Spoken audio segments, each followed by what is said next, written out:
I did is have them go and read. We would go to the library and they'd have to take out books. They had to read the business of music. That's why the DA was so astute. They tried to get slick.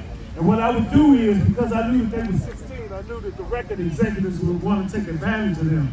And I taught them to go into a boardroom without me, so that they would be so powerful, somebody would try to get slick on them, and they'd break it down to them and let them know that they had the knowledge and the wisdom and the understanding to be able to deal with contracts. So they would try to give them bad contracts and they wouldn't go for it. And many years later, it came back to the point where it saved their lives, it saved their career. When DA was a young guy, I saw him at the Regal Theater. This is how I met DA. I can't do it like I really want to with this stupid cane. But DA was on stage.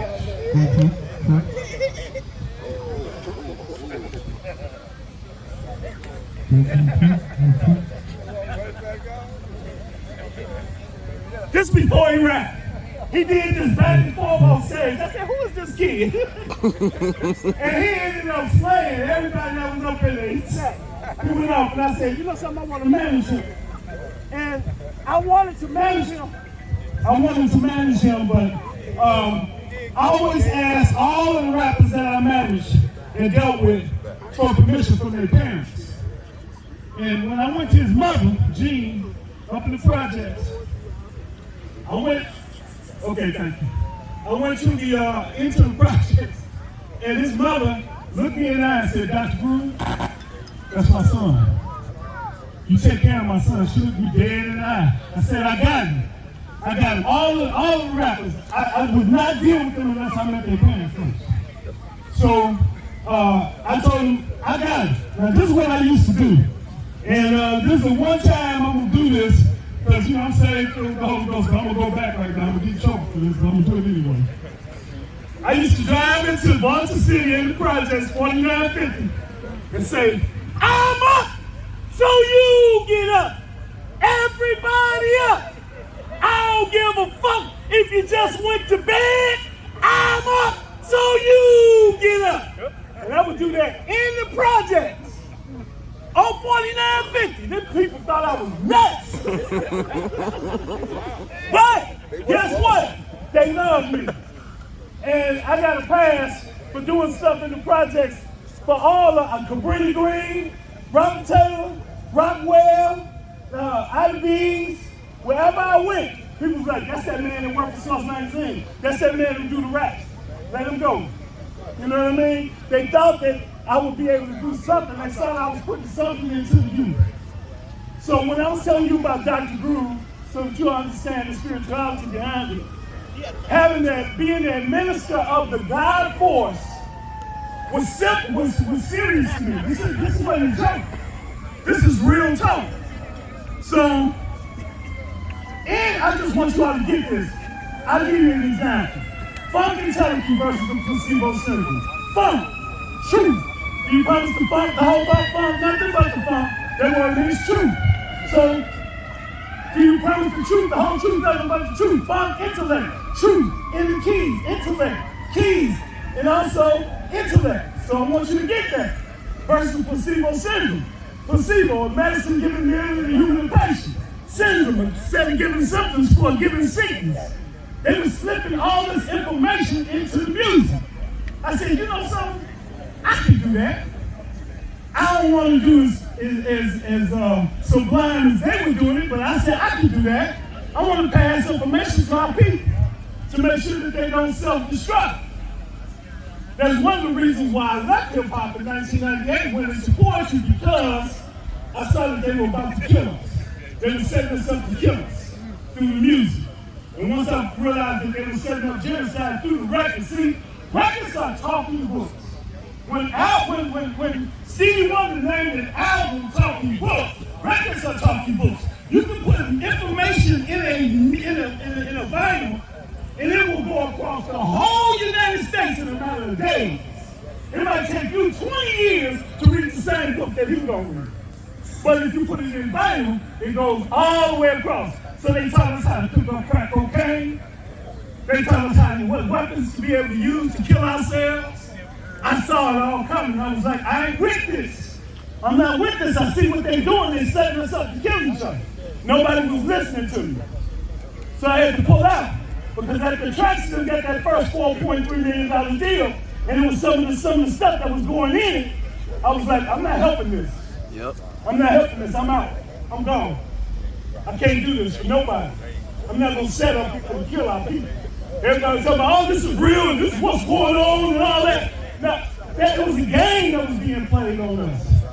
And the people didn't realize it, and I couldn't talk my way through it. So I left. So I wouldn't be a part. My hands would not be bloody.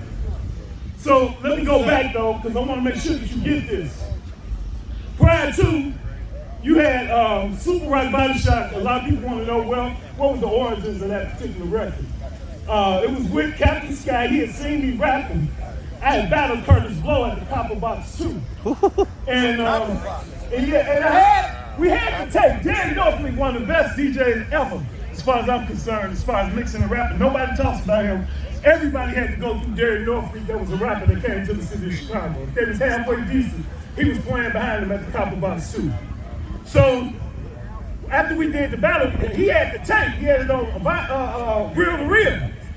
But guess what? It demagnetized and tore up on him when he wanted to download it so he could put it on cassette to go. So we lost all that information in the battle that I did with Curtis Blow. Captain Scott had heard me a couple of times. He had heard me. Everybody got a chance to talk. I still gotta do what I can. Give me a minute. Curtis Blow, Gary Norfleet, he ended up introducing me to a lot of people. And I ended up finding out what we could do as far as this particular venues, going around the venues. So I would go around and rap, make money doing raps. And Michelle, people know as Lady V, we would go into all the clubs and battle all of that, the dancers, the pantomime artists, the skaters. This is where the people who know Casper, who used to skate, who used to do the slide, all that. That's where Casper came from. Casper was checking out everything that we did. It was him and also Sweet D. Sweet D now runs a school to teach people to be able to get their education. Just like you see what's going on with G2. He's dealing with education, teaching people. With me, I help place people for work. I help them get jobs, okay? So you see a transcendence. This is what I want to get to. Cashus, consummate businessman. When have you not seen this man in business? Tell me. Never. Always had a shop. Always had some. He was teaching from the jump if you just paid attention without him even opening up his mouth. He didn't even have to open up his mouth. This man always had a business. Always had a place for us to be able to come to. If you ain't learning from example, we got a problem. So those people who put in their spirit into this, because he was talking about spirit earlier, some of you all weren't here. It's a spirit to this. This ain't just some random stuff that's going on. The people who were truly invested in this, there was an orientation. There was something that was supposed to be directed to you and leave a legacy for all of you all. So I just want to make sure that you get that part. Sugar D and we started rap group Sneak Attack in 1981, 82, just before it was time for him to go to Operation Desert Storm. Sugar D isn't with us right now, but I want to make sure to give him his flowers while he's still living. Because if it wasn't for him, we used to go around into the raps, different places that they was DJing, and they wouldn't allow us to get on the microphone. Guess what we do? We do just like this. We get to sit on the floor, we start rapping and overpower whatever sound he was playing, and we would take all the attention away from the DJ if he didn't let us get the microphone, and the people would be paying attention to us. Then they finally started letting us go on up and rap, because they didn't want us to disrupt their party. Libations, sir. Yeah, and so we gangstered that. You talking about libation? We finna do okay. libation. That's what all right. You had a mic. Y'all called me up here to speak for a minute. No, we didn't. We called you to do libation. It's okay. No, they didn't call me up here to do no libation. I did. Okay. No, I got called up because they was all speaking, but I will abdicate the mic, but I didn't get the opportunity to speak to none of these people. Let me tell you this. Let me tell you this. I ain't no video. Just get all that video stuff. Let me tell you all this before I go. When I met a guy named Carl Fletcher, I don't want none of y'all to ever forget this as long as you live.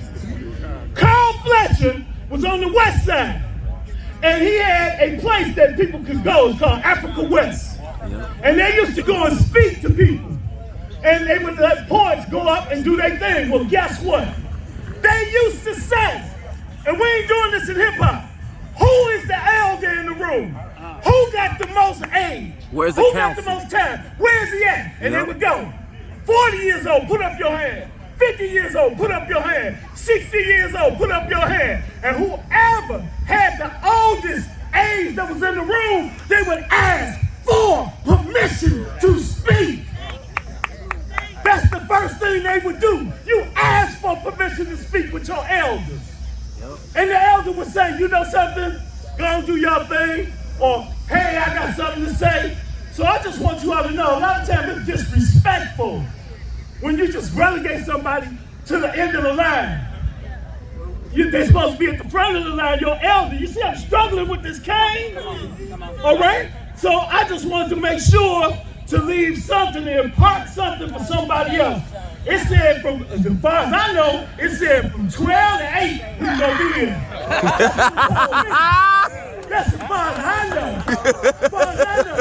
So, you know, this is probably one of the last times I'm gonna be able to talk to you all. My health is failing me. All right? So I wanted to make sure to leave something, an indelible image on your mind that this is more than what you think it is. It's a lot of intelligent brothers and sisters out here.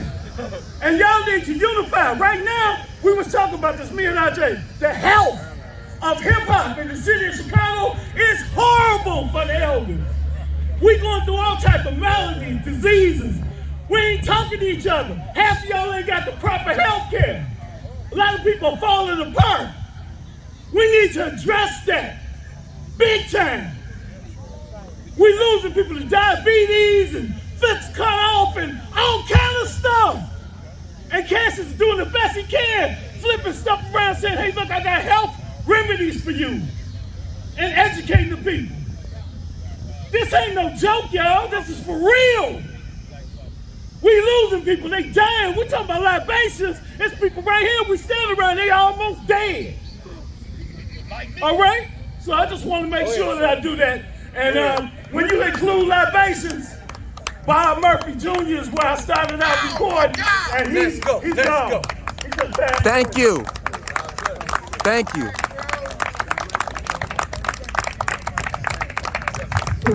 Libations, my heroes and heroes. I like to start it off because I consider myself a high priest of hip hop, especially from the University of Libations.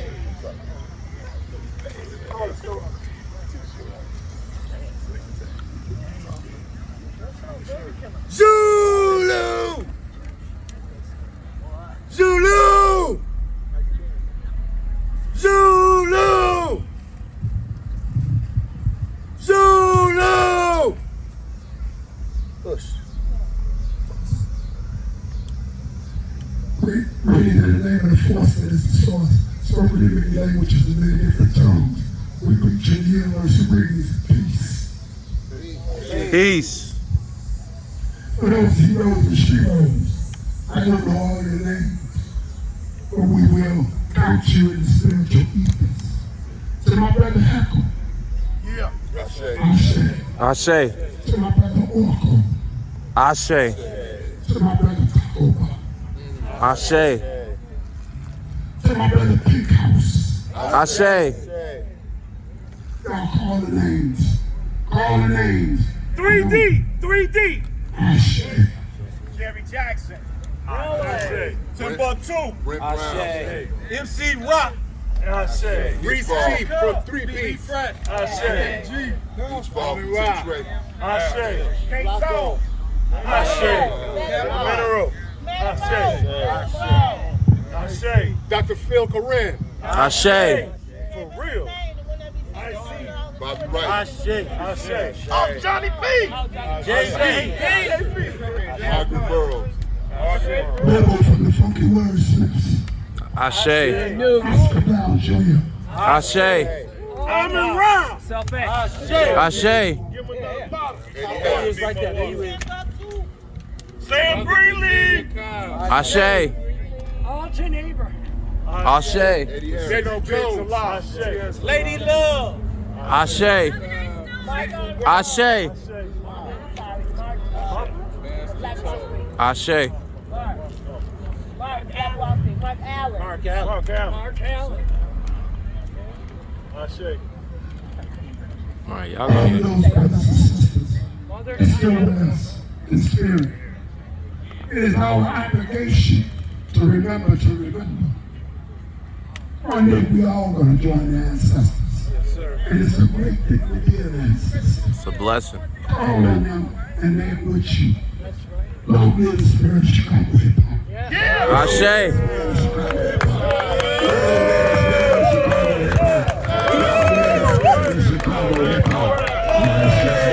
Ashe. Long live the spirit of Chicago hip hop. Long live the spirit of Chicago hip hop.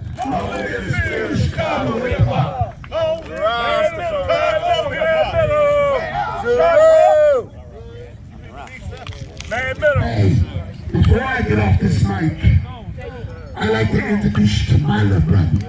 One of mine. West Side artists would not be the West Side artists that you see right now today. Wouldn't be no crucial conflict, no do or die, no psychodrama, no triple stage darkness, no COG. My great brother. Come here, brother. My brother J.D. Walker. Woo!